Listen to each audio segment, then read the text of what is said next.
नमस्कार दोस्तों, जय हिंद। आप सभी का स्वागत है हमारे यूट्यूब चैनल में। आज हम 6 क्वेश्चन से स्टार्ट करेंगे। अगले वीडियो में मैंने 5 तक क्वेश्चनों के बारे में बात कर लिया था। यूपी ट्रिपल एस पेट जो आया है, इसके एग्ज़ाम होने के पहले मैं पॉलिटी से हर एक सब्जेक्ट से टॉप क्वेश्चन उठाएंगे, जो आने की उम्मीद बहुत ज़्यादा है।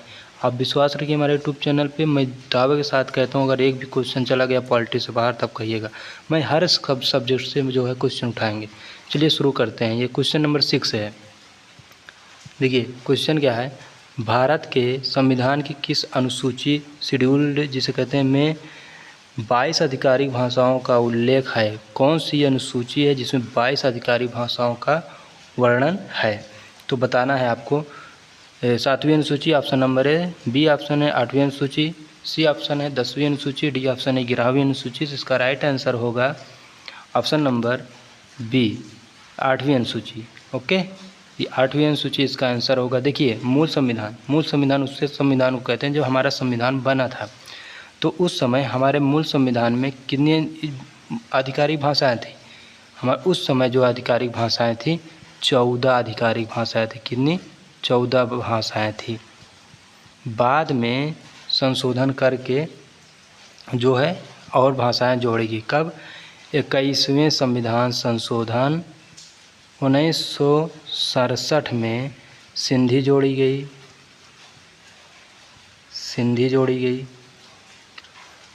71वें संविधान संशोधन 1992 में कोंकणी,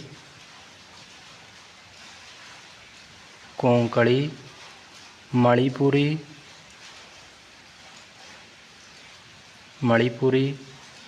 नेपाली जोड़ी गई। कोंकणी, मणिपुरी, नेपाली 71वें संविधान संशोधन 1992 में जोड़ी गई। उसके बाद 92वें संविधान संशोधन 2003 कौन कौन सी भाषा जोड़ी गई? बोडो, डोगरी, मैथिली, संथाली। ठीक है, ये क्वेश्चन 6 का पूरा निचोड़ है। तो जो मूल संविधान था उसमें 14 भाषाएं थी। बाद में जो है 8 भाषाएं और जोड़ी गई। 8 भाषाएं कैसे? देखिए हम गिना रहे हैं। एक भाषा 1, 2, 3, 4, 5, 6, 7, 8। अब 14 में 8 जोड़ेंगे तो 22 भाषा। प्रेजेंट टाइम वर्तमान में 22 आधिकारिक भाषा हैं। तो 8वीं अगर मूल संविधान कहता कितनी है मूल संविधान में आधिकारिक भाषा है, तो आपको 14 भाषाएं करना है। ठीक है, लेकिन वर्तमान में 22 भाषाएं हैं। चलिए ठीक है, हमें उम्मीद है कि आपको क्वेश्चन जो है समझ में आ गया होगा। अगर हम अगले क्वेश्चन ये सी ऑप्शन के बारे में चर्चा करें तो 10वीं अनुसूची में दल बदल का वर्णन है। किसका? दल बदल का वर्णन है। 11वीं अनुसूची में पंचायती राज के 29 विषयों के बारे में वर्णन है। और 7वीं अनुसूची में संघ राज्य और समवर्ती सूची के बारे में वर्णन है। तो इसमें लगभग मैंने सभी ऑप्शन के बारे में डिस्कस कर लिया है। चलते हैं अगले क्वेश्चन पर। अगला क्वेश्चन है प्रस्तावना से है। प्रस्तावना जिसे कहते हैं प्रियम्बल में 42वें संविधान संशोधन 1976 द्वारा कौन से 3 शब्द जोड़े गए हैं? तो बताइए कौन से ऐसे 3 शब्द हैं जो 42वें संविधान संशोधन 1976 द्वारा जोड़े गए? तो इसका राइट आंसर होगा ऑप्शन नंबर ए। देखिए प्रस्तावना में 42वें संविधान संशोधन 1976 द्वारा 3 शब्द जोड़े गए। ऑप्शन नंबर ए, समाजवादी, धर्मनिरपेक्षता, पंथ निरपेक्ष, अखंडता जोड़े गए। देखिए 42वें संविधान संशोधन कब हुआ था? 1976। 42वें संविधान संशोधन 1976 द्वारा प्रस्तावना में 3 शब्द जोड़े गए, समाजवादी, धर्मनिरपेक्ष और अखंडता जोड़े गए। ठीक है, आगे चलते हैं। 8वां क्वेश्चन है, संसद के 2 सत्रों के बीच अधिकतम कितना समय हो सकता है? संसद के 2 सत्रों के बीच अधिकतम कितने गैप हो सकते हैं? तो अधिकतम ज़्यादा से ज़्यादा जो हो सकते हैं वो 6 मंथ हो सकते हैं। देखिए क्या होता है कि आर्टिकल 85 के अनुसार 2 सत्रों के बीच अधिकतम 6 महीने का गैप हो सकता है। क्वेश्चन ऐसे भी पूछ सकता है कि जो है संसद के 2 सत्रों के बीच अधिकतम जो गैप होगा 6 महीने का वो किस आर्टिकल के तहत, तो आर्टिकल 85 के तहत, आर्टिकल 85 के तहत। ठीक है, अगले क्वेश्चन पे चलते हैं। अगला क्वेश्चन है 9th नंबर, प्रस्तावना है। प्रस्तावना की भाषा और विचार कहाँ से लिए गए हैं? चलिए बताइए, प्रस्तावना की भाषा और विचार कहाँ से लिए गए हैं?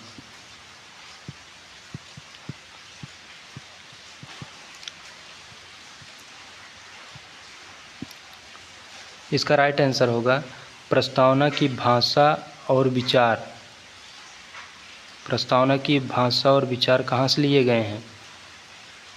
तो भाषा की बात करें तो अमेरिका, इसका ऑप्शन नंबर बी होगा, अमेरिका। भाषा जो है अमेरिका से लिया गया है। और इसके विचार की बात करें तो ये क्वेश्चन हमें थोड़ा डाउट लग रहा है, क्योंकि भाषा तो अमेरिका से लिया गया है और जबकि प्रस्तावना, क्वेश्चन थोड़ा हमको इसमें ऑप्शन गड़बड़ दिख रहा है। चलिए हम इसका पोस्टमार्टम कर देते हैं, ये गलत हमें लग रहा है। देखिए प्रस्तावना की भाषा और विचार मैं ऐसे बता रहा हूँ। प्रस्तावना की भाषा जो है अमेरिका से लिया गया है, ये तो ठीक है। प्रस्तावना की भाषा की बात करें तो अमेरिका से लिया गया है, लेकिन इसके विचार की बात करें तो विचार जो है इसके फ्रांस की क्रांति से आता है। फ्रांस की क्रांति से आदर्श जो है, इसके आदर्श जो है जैसे स्वतंत्रता और समानता, बंधुत्व, ये सब फ्रांस की क्रांति से ही प्रेरित हैं। इसमें क्वेश्चन मुझे कुछ डाउट लग रहा है। खैर इसका राइट आंसर यही होगा, अमेरिका से, जो इसकी भाषा जो है अमेरिका से लिखी है। और इसके विचार की बात करें तो ये फ्रांस से होगा। ये सी यहाँ पे अगर कर देते अमेरिका तो इसका आंसर होगा। चलिए आगे चलते हैं। अगला क्वेश्चन है 10 नंबर, स्वतंत्र भारत के प्रथम गृह मंत्री और उप प्रधानमंत्री कौन थे? स्वतंत्र भारत, इसका राइट आंसर होगा ए। इसका राइट आंसर होगा ए, सरदार वल्लभ भाई पटेल स्वतंत्र भारत के गृह मंत्री थे और प्रथम उप प्रधानमंत्री भी रह चुके हैं। और जो बी ऑप्शन है ये डॉक्टर B.R. अम्बेडकर, ये प्रथम कानून मंत्री, प्रथम कानून मंत्री थे। और ये डॉक्टर जॉन मथाई जो थे, डॉक्टर जॉन मथाई, ये वित्त मंत्री थे,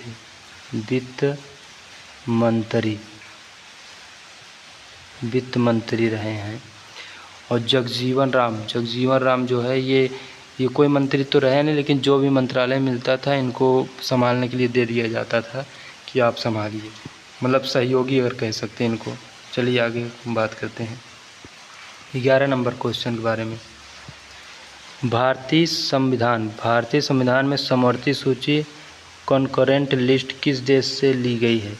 समवर्ती सूची किस देश से ली गई है बताइए। भारतीय संविधान में समवर्ती सूची किस देश से ली गई है? तो इसका राइट आंसर होगा ऑप्शन नंबर, ये क्या होगा भाई, इसका राइट आंसर होगा ऑप्शन नंबर ए। हाँ आप काम किए, ऑप्शन नंबर ए, ऑस्ट्रेलिया से। कहाँ से लिया गया? समवर्ती सूची ऑस्ट्रेलिया से लिया गया। बी नंबर, आयरलैंड से क्या लिया गया है? राज्य के नीति निदेशक तत्व लिए गए, राज्य के नीति निदेशक तत्व लिए गए हैं आयरलैंड से। अमेरिका से क्या लिया गया है? अमेरिका से मौलिक अधिकार लिया गया है। क्या लिया गया है? मौलिक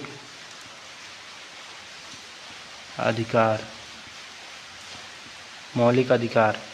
और एक चीज़ और अमेरिका से लिया गया, न्यायिक पुनरावलोकन,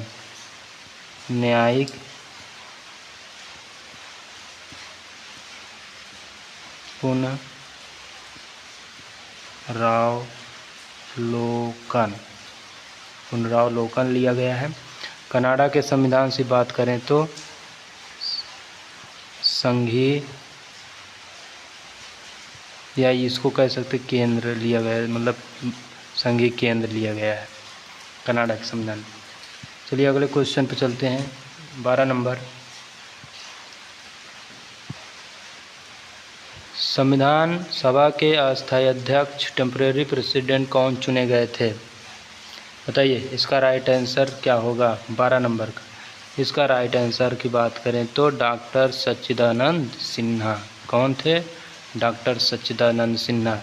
डॉक्टर राजेंद्र प्रसाद की बात करें, डॉक्टर राजेंद्र प्रसाद क्या थे? ये संविधान सभा के अस्थायी अध्यक्ष, ये अस्थायी अध्यक्ष।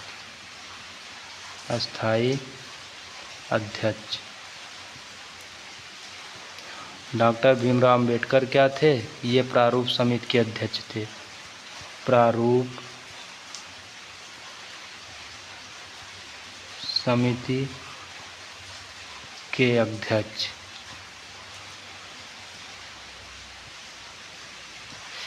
पंडित जवाहरलाल नेहरू की बात करें तो ये क्या प्रस्ताव प्रस्तुत किए थे? चलिए आगे क्वेश्चन पे चलते हैं, अगले क्वेश्चन पे। 13 नंबर है इम्पीचमेंट लगाने के लिए, मतलब महाभियोग। राष्ट्रपति पर महाभियोग इम्पीचमेंट किस आर्टिकल के तहत लगाया जाता है? किस अनुच्छेद के तहत लगाया जाता है? अनुच्छेद 52, अनुच्छेद 60, अनुच्छेद 61, अनुच्छेद 72। बताइए। तो इसका राइट आंसर होगा article 61, option number C, article 61। देखिए इसके बारे में कुछ और डिटेल बात कर लेते हैं। आर्टिकल 52 में क्या है? आर्टिकल 52 में भारत में राष्ट्रपति का पद के बारे में वर्णन है। आर्टिकल किसमें? 52 में। 60 में क्या है? 60 में राष्ट्रपति की शपथ के बारे में, शपथ। 61 तो बता दिए महाभियोग। 72 में क्षमादान की शक्ति, किसकी? क्षमादान की शक्ति। राष्ट्रपति आर्टिकल 72 के तहत क्षमादान की शक्ति करते हैं। अगला क्वेश्चन, चलिए अगला क्वेश्चन तो शायद ये पहले वाले वीडियो का आने लगा है। 14, चलिए इससे भी बता देते हैं, आ गया है तो। किस अनुच्छेद के तहत से 6 से 14 वर्ष के बच्चों को मुफ्त, फ्री में और अनिवार्य शिक्षा का अधिकार दिया गया है? इसका राइट आंसर की बात करें तो ऑप्शन नंबर बी, मैंने बार बार बता चुका है कई बार। मिलते हैं अगले वीडियो में, तब तक के लिए धन्यवाद। जय हिंद, जय भारत।